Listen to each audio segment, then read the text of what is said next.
Have you guys ever watched a professional Beyblade tournament? I did, and it is exactly what I had imagined it to be. Make some noise!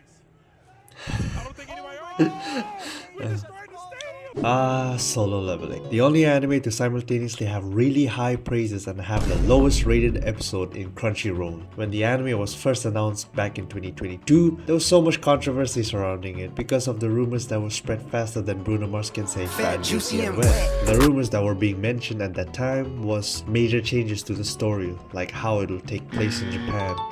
Jin Woo's name would be Shun Mizoshino, and removing every mention of Korea in the anime. Which is an insane thing to do, but the beef they have going on against each other has been longer than The Simpsons. So it's understandable why they planned on doing it, but like, why buy a Korean property then? You can't have your cake and eat it too. Thankfully, we didn't get those changes when the anime came out, but the non-Korean version is still there, being aired locally in Japan. Or so I've been told. The changes don't just stop here. The anime has clearly been made or directed with a different direction in mind, from the use of colors, to lack of anime-esque expressions in an anime, and the overall tone of the show, indicating that A1 Picture is clearly trying to tell a different story, or at least tell the same story in a different way, which has gotten some people pissed off, and I'll be honest, I was pissed off as well, because some of the decisions they made doesn't make a lick of sense. But just as much as I was pissed, I was equally impressed by some of the changes. But if I were to point out just one thing that is drastically different between the anime and the manhwa, it'd be the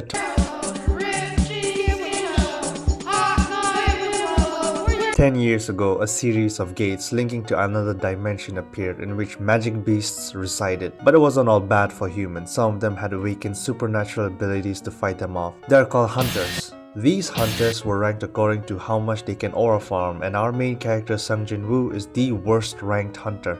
I mean, I'm talking about as bad as being a Man United fan in 2025. And another caveat is that no matter how much one trains, they cannot get stronger. Just like Man United. Okay, I'm done. I don't even watch football. So he was always getting beaten and never really earning much from being a hunter, and was dubbed the weakest hunter of all mankind. So Jin Woo along with his party enters a gate. Along the gate they find a double dungeon. A dungeon within a dungeon. But double dungeons are considered dangerous, so everyone decides to take a vote, and the majority agrees on exploring the double dungeon. People have become complacent whenever Jin Woo joins a raid. Raid? This video is sponsored by Raid. No, it isn't. But do subscribe though. Might help me get that sweet buckaroos in the future. But people have become complacent whenever he joins a raid because his involvement usually indicates that they are not in danger, and instead of Jin Woo being the danger, he is the endangered one. That was the case. Until this happened.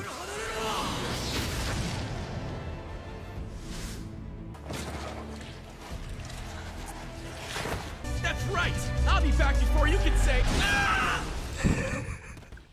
Then he gets killed, enters the main menu, respawns in the hospital with all his limbs still intact. Then he slowly but surely levels up and starts aura farming, eventually getting the respect and even getting some hugs along the way.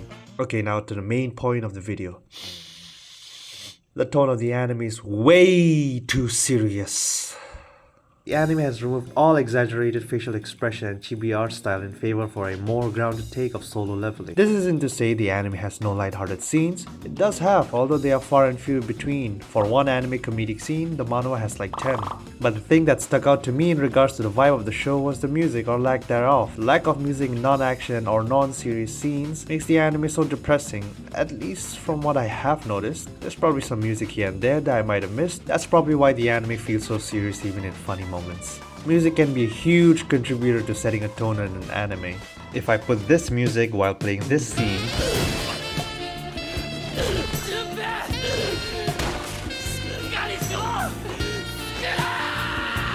that wouldn't fit now, would it? Think that, but opposite for the anime. The serious vibe is not inherently bad, like Jin Woo thinking deeply of his third murder. Technically speaking, it's like his 10th or 11th murder, but I digress. While in the manhwa, they completely skipped it, making Jin Woo unintentionally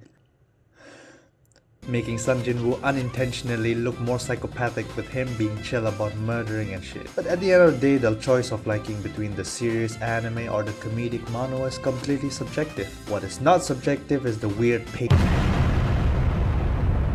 As a soy boy degenerate anime loving trash that I am, I have already read the manhwa, and watching the anime, I like that they chose to introduce the Jeju Island as this looming threat that has to be dealt with in the future early on, and introducing Jin Woo's mother in episode 1. It makes him more relatable and makes us understand why he does what he does despite the countless injuries he sustains. Because in the manhwa, his mother isn't introduced until 61 chapters!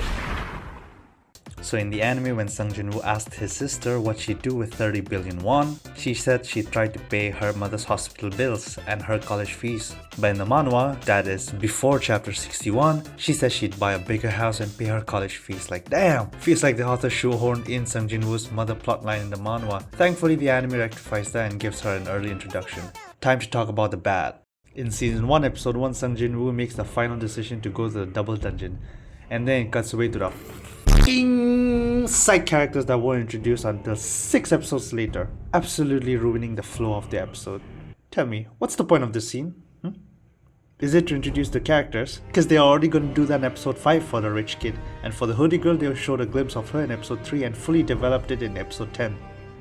When you waste time trying to be a poor man's One Piece by showing characters that don't contribute to the narrative this early on, nor try to build hype and absolutely taking away the flow of the show, you waste precious time that could be used to go in depth with the game system or building up characters properly like Hwang Dong-soo, or go in depth with the different classes. But shit like this has been sprinkled everywhere like this, that these cameras start to feel like they straight up ripped a page out of the MCU's playbook. Gotta give me a reason to care about them. You've done a good job for the rich kid. Hell, even for that useless healer that sometimes looks weird in manhwa.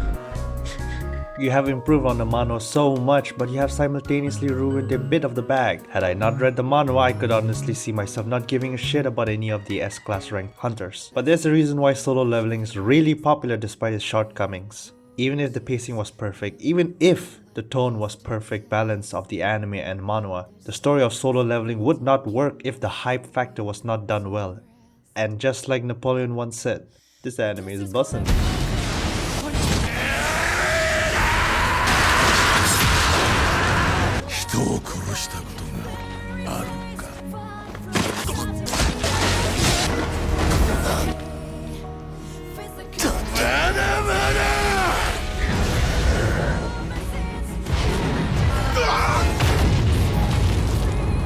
Solo leveling doesn't reinvent the wheel of the power fantasy genre. What it does best is in the execution of its simple premise. The premise of the guy who was weak, gets stronger, and eventually becomes the strongest. They do so by making sure he earns it. I mean, look at this, he's getting Jin cooked with those solo dungeon raids. But a power fantasy isn't a power fantasy if he's not able to flex, and let's just say there's a massive amounts of it. The action scenes accompanied by music done by Hiroyuki Sawano, who was behind AOT's legendary soundtracks, along with the amazing voice acting, both the sub and the dub. Arise. Which all culminates creating this season's ultimate hype machine. And then there's this. The video took me quite some time to make, cause rereading and re-watching the anime at the same time definitely does numbers to the human brain. Might not upload next week because I'll be gone on a trip with the boy, so stay tuned for next week because I'll be talking about Sakamoto days. Till then, see ya.